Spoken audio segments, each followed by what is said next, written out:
Welcome. In today's video, I'll show you how to enable new members to join your Discord server using an invite link. If your server invites are currently paused or disabled, don't worry. This simple method will get them working again in just a few taps. Let's get it started. First, open the Discord app on your device. Once it's open, go to your server from the left sidebar. Tap the server's name at the top of the screen to reveal a quick menu with different options. From that menu, select Settings. This will open up your server settings page where you can manage a variety of features like roles, permissions, and invites.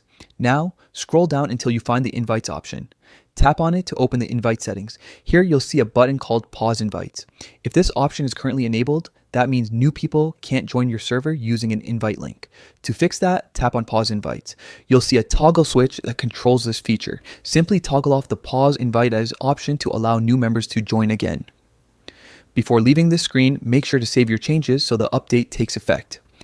Once it's saved, your invite links will start working again and anyone with a valid link can join your server without any issues. That's it. Your Discord server is now open for new members through invite links. This adjustment is handy if you previously paused invites for moderation or privacy reasons and now want to reopen your community. If you found this guide helpful, don't forget to leave a like and subscribe for more simple Discord updates and tutorials. Thanks for watching.